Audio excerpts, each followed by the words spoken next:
Hey guys, it's Layla from Ignite. In today's video, I'm going to take you through some exemplar visual analysis from a sample HSC common module paper. But before I get into it, if you haven't already, please do subscribe to our channel and click the bell for notifications and check out our exemplar resources at Ignite HSC. We've got loads of content on there, resources to help you with your prescribed texts as you navigate your way through the HSC. But for now, let's get into today's video.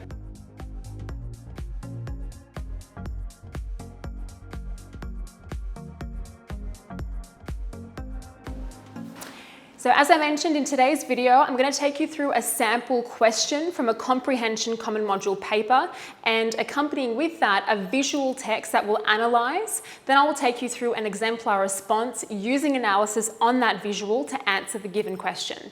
So by the end of the video, you should be feeling extra confident in how to analyse visual texts, but also how to structure a response for comprehension. And this particular question is worth 3 marks. So in terms of the length of your response, what needs to be included, and how to actually convey that visual analysis, it'll all be covered in this video. So if you're wondering where this content is relevant in terms of the schedule of your HSC studies, we're referring here to paper 1, which is on human experience, and comprehension is 20 marks, so half of that first paper. You'll typically have 45 minutes to answer that section of the paper, and the question that I'm giving you today is taken from a sample from a past paper. So here's our question. How does the visual convey paradoxes which arise in human experience? And it's worth 3 marks. As a general rule of thumb, in terms of how long you should spend on that question, 3 marks should take you about 6 minutes of writing. And in terms of length, we typically say marks minus 1 is how much evidence you should draw from the text that's given. And generally speaking, 3 marks, I would say no more than 3 sentences. And you'll see how this actually fleshes out in the exemplar response that I give you. But let's break down this question. So when you're in the exam, it's important for you to stop and think before you start drafting your response. So when we look at this one here, I've emboldened the terms how, convey paradoxes, and human experience.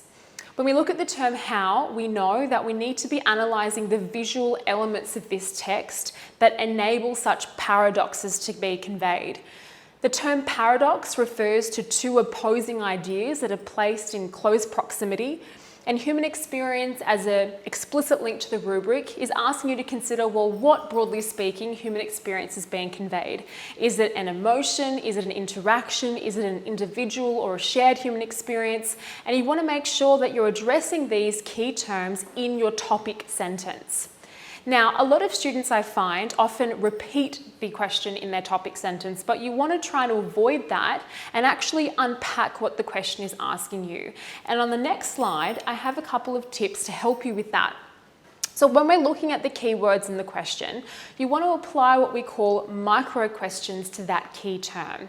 So we want to ask ourselves, well, what paradoxes are actually conveyed in this text? And through doing that, you're circumventing the likelihood that you'll just restate the question. And instead, you're going to think about, well, what paradoxes are actually conveyed and how can I show my marker that I actually understand what the question is asking of me?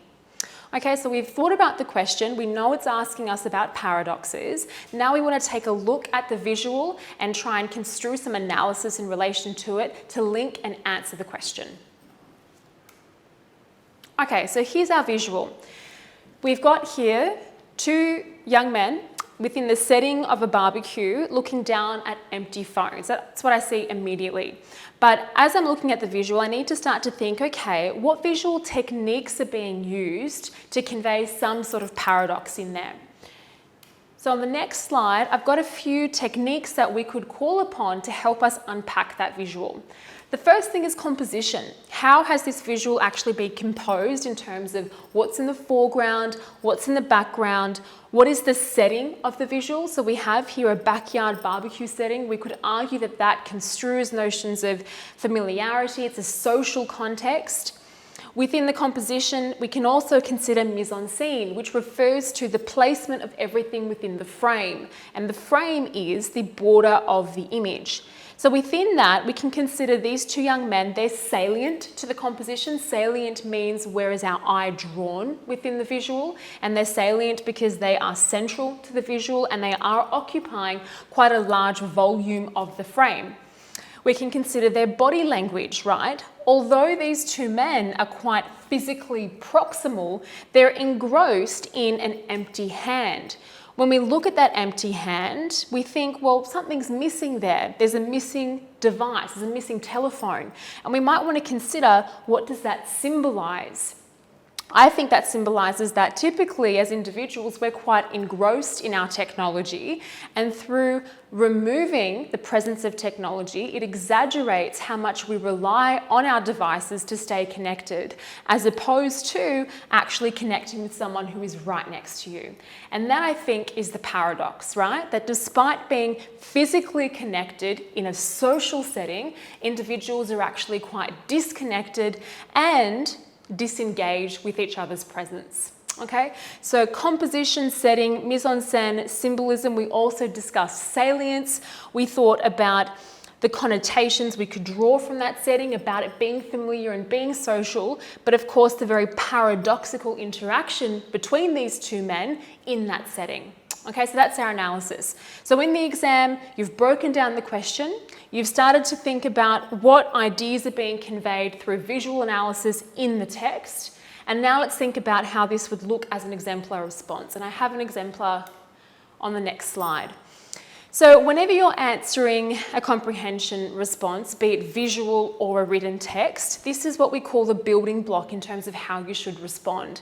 In quote or in element to visual, the use of particular technique, and then you would insert a verb here, a verb like highlights or conveys or showcases, establishes, and then you would discuss the effect. And it's absolutely crucial that when you're discussing the effect, you try and link it back to the wording of the question. Okay? The more the marker sees the precise words of the question in your response, the more convinced they are that the student has understood the question and answered it quite well. So let's have a look at the response here. The visual conveys the paradox of being physically proximal to another human, yet alienated by technology. Note here how we've not just said the visual conveys a paradox, but rather the visual conveys the paradox of. That small word of ensures that we've actually added value to the question and we haven't just repeated it. You can think about either adding an adjective before a key term in the question or using of to actually draw out what that key term means in light of the text you're analysing. Going on, the composition features the familiar setting of a casual barbecue, which is typically a place of connection. So the first bit of evidence is establishing one half of the paradox, that being the connotations of connection. Yet, the mise-en-scène captures body language engrossed in the absent mobile device to exaggerate how our physical company can become paradoxically usurped by technology. So we've got 3 sentences there, all of which are answering the question directly. Each bit of evidence is accompanied by analysis in the visual text, and together that answers the question. Okay, I hope you guys found that useful. I hope what you've taken away is, number 1, to make sure you unpack a question in detail before you start answering it in the exam, to make sure you work through your visual analysis, and I've given you some techniques to call upon when you are unpacking visual texts, and to know when you have a 3 marker, the length of that response, how it should look, and how to structure your analysis in the written form when you're looking at a visual text. All right, guys, if you do like this content, please do like and subscribe to our channel, click the bell for notifications, and don't forget to check out our website, Ignite HSC, if you'd like to get your hands on our resources, which is much like this in terms of exam savvy, very skills-based to help you reach your best results in your HSC. Thanks for watching, and I'll see you guys in the next video.